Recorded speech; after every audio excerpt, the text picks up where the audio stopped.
Hi, this is CJ with CompRCC.com. In this video, I'm going to be installing a few Kyosho upgrade parts on the Kyosho Moto Racer. The Mini Z Moto Racers have a variety of performance parts available directly from Kyosho, and there are also other aftermarket parts available. I wanted to just start with a few very basic items, spend the least amount of money, and get the most bang for the buck. The first item is a set of guide roller with ball bearing by Kyosho, and basically it's a little set of these stiff metal wires with a little ball bearing on the end, a sealed bearing, and it's bent at such an angle that when the bike touches down to the side, the little ball bearing is almost perpendicular to the ground and pointing in the direction that the bike would be making an arc in, so it just rolls along, supporting the bike. That seemed like an excellent first item to put on. Another thing I noticed is that the steering response wasn't as quick as I would have liked. It was great out on an open tennis court, but on a tight Mini Z track, it didn't seem like it had the quick direction change and then recovery to really work well in that kind of an environment. That's why I purchased the next two items. The first one being a steering wire set. Now, if you look at the way these work, the front wheel has this little bit of a springing action to it. That's so that it can work with the gyro to keep the motorcycle upright. If you're someone who rides motorcycles, you may be familiar with counter steering, that you turn left to turn right. In other words, you turn the wheel the opposite direction you want to go to initiate a turn. That runs the wheel out of line of the rear tire, making the bike lean into a turn. So anyway, this little bit of flexibility here is due to a wire similar to this, and you see they've each got a little head on them, a different colored head, one red, one yellow, one green, and those bolt onto the end of the servo, which you might just be able to see here inside the cowling. You'll see it better when I take it off. And that wire stretches up off of the servo and attaches to the bottom of the cross assembly in between the two fork tubes. And that's what creates the steering effect. And so I'm going to use a stiffer wire than comes with stock. The reason these are three colors is they come in three grades of stiffness. And I think I'm going to start with the stiffest one, go to the most extreme, and see how dramatic an effect is, and then dial back if I feel necessary. And the third item to also help increase steering is a set of high grip tires. This is the Kyosho tire, the same thing that's on here, except these are the hard compound. They have a medium, and this is their soft compound. There's a company that makes Mini Z aftermarket parts called Atom, and they make a very nice set of front and rear wheels out of aluminum, and they're supposed to be very high quality. I may pick a set of those up at some point. I believe those are in the $32 price point range. Another interesting item that Kyosho makes that might also help steering, it would definitely require a stiffer spring. They make a front fork assembly. That's the cross pieces for the steering head and the fork tubes out of aluminum. First off, it looks very nice. It's a beautiful part, and it would really make the bike style. But it also might enhance handling a little bit by adding a little more weight, a little more influence to the front end, and with a stiffer wire combined, it might make the bike a little more reactive. Again, I am talking out of the old elbow, as it were, proverbially, because I have no idea what effect it would actually have. It certainly looks like a nice part. I can't imagine that Kyosho would call it a performance part, put the money and time into creating it selling it and not have it benefit the bike. And that may be something I do at some point, but at that point I'm amping up the overall cost of the bike a lot. These items were about those were the most expensive at about $13 or $14 and $9. So for about $29 and change, I was able to pick up these 3 items, and that seemed like a decent price point to get the amount of change that the skids are going to bring, the guide rollers, but also hopefully the handling change that the wires and the tires are going to bring to the mix. I always try to give credit where credit's due. I'm not sponsored by any particular manufacturer. You have to admire, when companies do things right, and definitely give them their credit. For example, every single one of these performance parts comes with a unique set of directions that show you which parts to remove in what order, so you have to do the minimum disassembly of the bike to be able to make each change.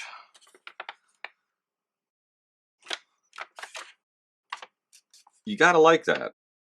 That isn't something that every manufacturer does. A lot of performance parts or even factory parts come with no documentation whatsoever. The rider comes off very easy. There's a little pin below him that just pops into the seat, and if you can look here, his hands just kind of snap, they don't really snap on, but they just grip around, they hook onto the little handlebars that are attached to the fairing here, and then the rider snaps down. His feet aren't hooked to anything, they just stay in place because it's a rigid figure. So he pops on entirely from the seat and helps anchor from the hands. That's all there is to it. I'm going to start with the front end. For that, I need this Allen key.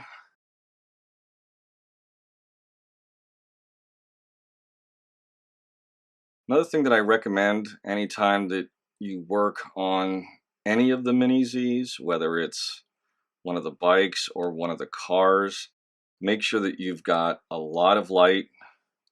Make sure that you've got a very clean work surface. And I'm a big fan of these towels. They're microfiber towels. They're automotive. I've mentioned them in many videos because they are so handy. They don't leach any fibers. That's very important with little vehicles like this because they do pick up dust as it is, and you want to make sure that everything stays clean. Also, if you drop something small, for example, this is a spare servo screw that they include with the wires.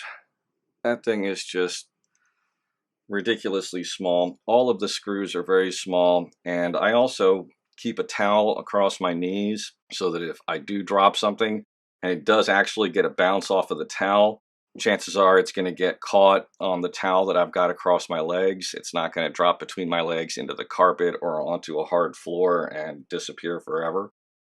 I'm going to go get a pipe cleaner or two, and I'm going to clean out the insides of these fork tubes.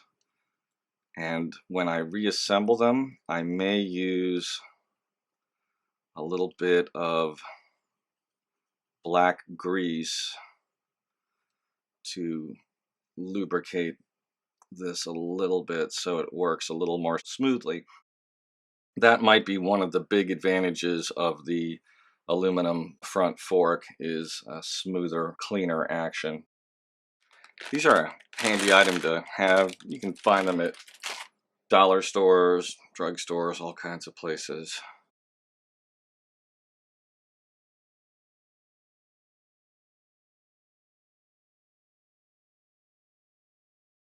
And that actually helped me extract the spring. I'm going to go in from above on this one, and that should push the spring out. Just get those cleaned out.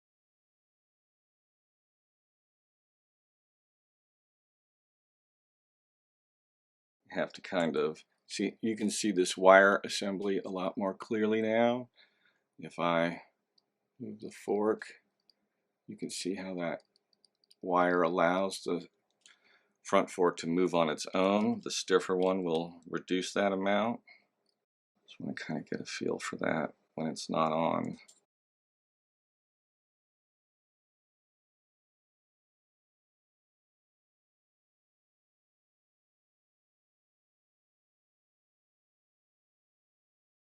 I'm being very gentle and trying not to pull on this hard because I don't want to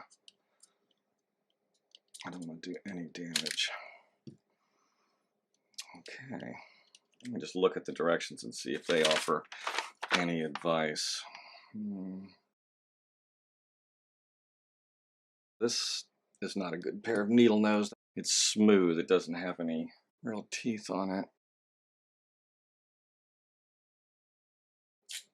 There we go. Off it comes.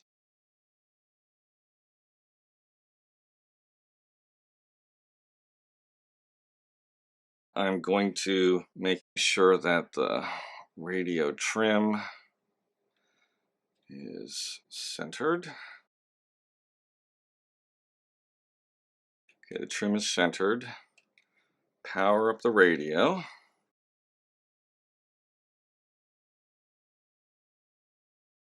Batteries should have a little bit of juice in them. Certainly enough to boot up the little computer and center the servo.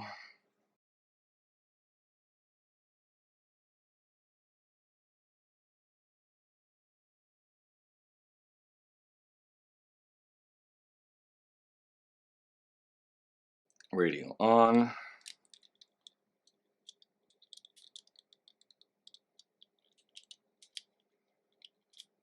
Turn on the bike.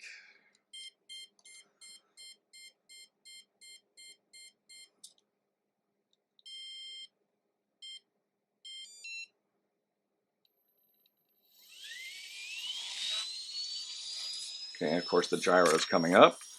Just running the servo left and right, let it center out. And turn off the bike. Turn off the radio. So now the servo is centered, guaranteed. And as I mentioned, I'm going to use the yellow wire first.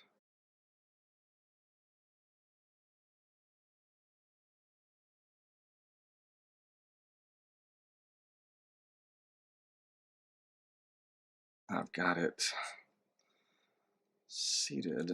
Let me started. I'll let the screw tighten it down, but I want to make sure that it's centered, that I didn't put it offline.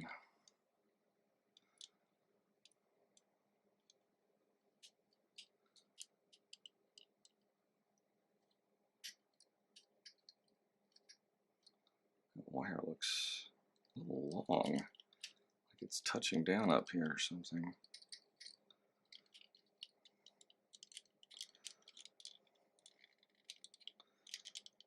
Okay, battery.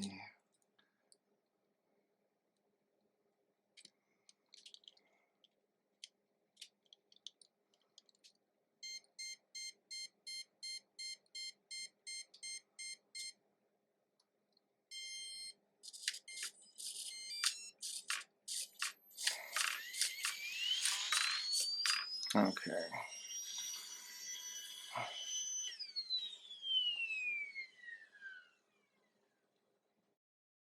Okay, there's something not 100% right there.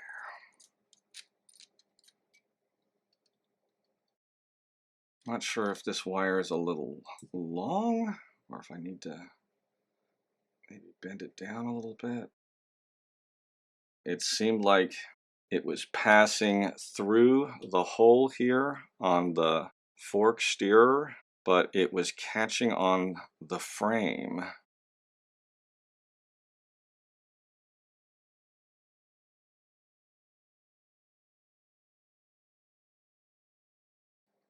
Okay, now it's not. I'm going to test it again. What I did was I basically bent the wire just a little bit down like that. I increased the sharpness of this angle a little bit, because if we're looking vertically like this part, this little tip of the wire was catching on the frame, and so that it would stick and then snap over.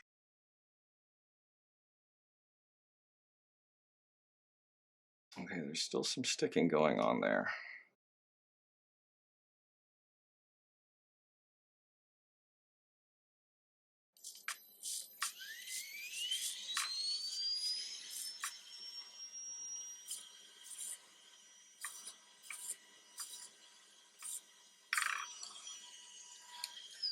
Okay, well, I'm not catching on anything, but what I need to do now is, now that I've bent that wire, I'm going to need to kind of tune it straight. First, I'm going to need to get this screw into place behind that wire.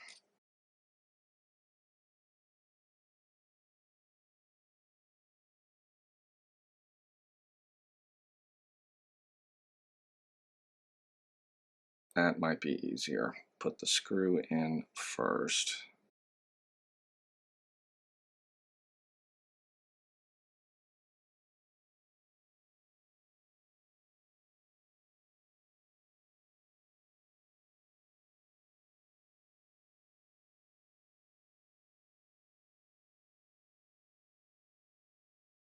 Short course tires to help hold the bike steady while I use two hands on this little operation here. Okay, that is the best way to do it. Put the screw in first, and then lower the assembly in. Just set it on top of the servo. Get the screw started, the splines lined up, and then continue to screw it down. It goes right into place. And again, make sure you hook the wire into the steerer first. So let me just confirm that I have the correct angle, that I didn't get the servo off a tooth on the splines.